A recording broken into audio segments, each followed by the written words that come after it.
Well, hello everyone, I'm Passek, FlyFish Fanatic, and welcome to my tying bench.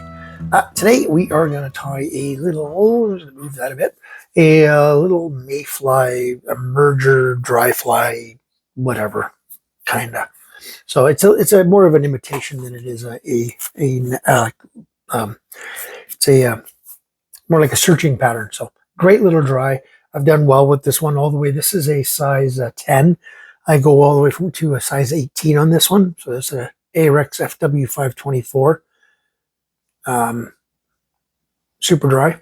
Now this one's barbed. I'll pinch the barbs later. But okay, then I'm going to be using some Hends nano thread in this tan color. I'll be using kind of this, it's ginger tan cock hackle. And then some dryfly PolyYarn. This one is a, they call it molted beige and orange. And dryfly PolyYarn, and then just a little bit of Hends hard dubbing at the end. Oh, and a little bit of Hends flash for the tail. Just a couple of little pieces. Just as a, hey, what's that? So, okay, so.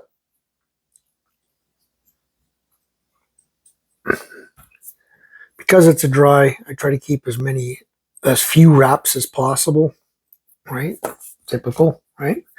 But really doesn't matter because, like I said, this one's, it's a dry, but it's also like a merger. When this one sinks down a little bit, just subsurface, I let it. I don't get all worried about it and re-gink it and all that stuff, right?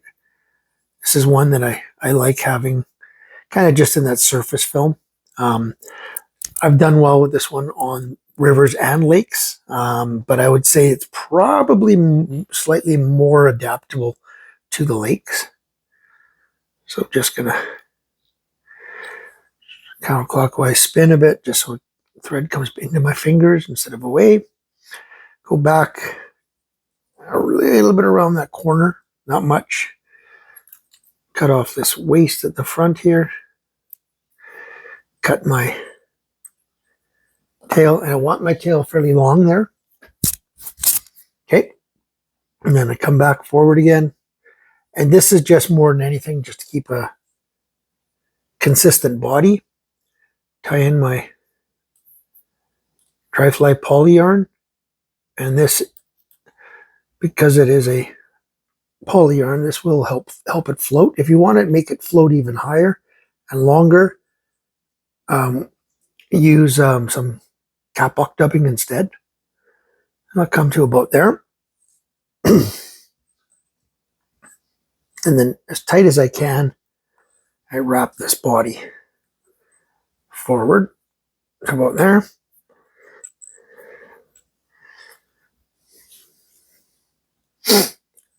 It's probably one of the more simple little dry fly or merger dry flies that I tie for the rivers. It's fairly simple, very straightforward, not a lot to it.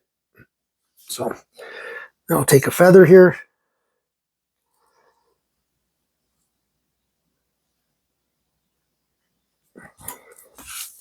And I tie these, again, if you guys watch my videos, I tie several different versions of the same fly.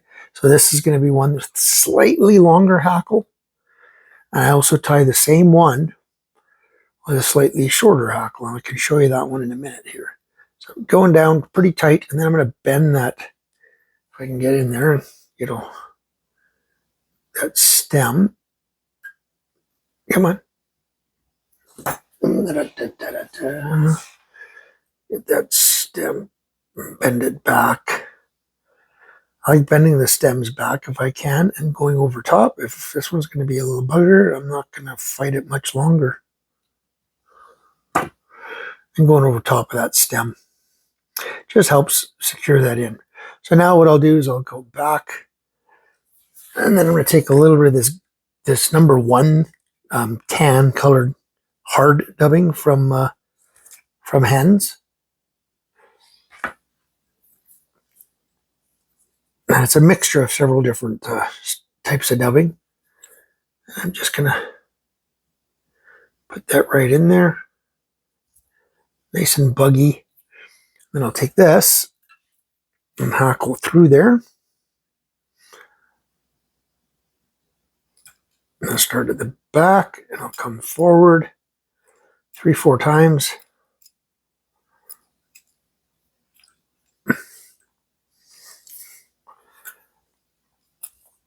And this will act not only as the legs for it to float up on, but it also looks like the wings a little bit, right? From down below as a silhouette.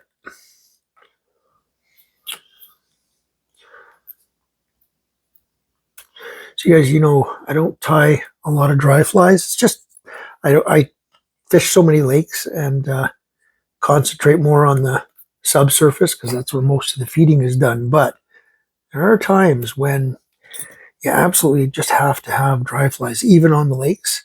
This is one I do use on the lakes as well.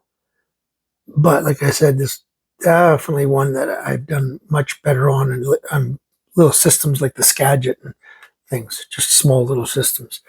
And then I will take my little dubbing brush and just give it a bit of just that dry fly PolyYarn, give that a bit of a brush, and same with that hard dubbing. Just bust it, and it helps soften up these spiky cock hackles as well. And there is the finished little bug. So, like I said, I do tie ones with slightly shorter hackle as well. So it all depends on what I want, right? If it's faster moving water, I'll definitely go with this. Slower moving water, I'll go with a shorter hackle. Yeah, so super simple little tie, but super effective. And you want to have these this tail. You definitely want to have that tail. Now, yeah, mayfly is technically only supposed to have 3, but fish can't count. So, and if they can, we're screwed. So, yeah. So, but that's it. Nice and buggy and ugly looking, and you know, that's the kind of what they'll see from down below is kind of like that. So it'll be that little silhouette of a dry. Yeah. So, okay. Hope you guys enjoyed that one. If you did, give it a thumbs up. If you subscribed, thank you very much. And if you haven't, please consider doing so. And leave me some comments, guys. Leave me, you know, what you want to see. Not that I'm running out of ideas. I've got ideas out the yang, but it's always nice to know what you guys want to see and what you guys would like me to tie. And yeah, I can see what I can do for that. So, all right. That ends, everybody.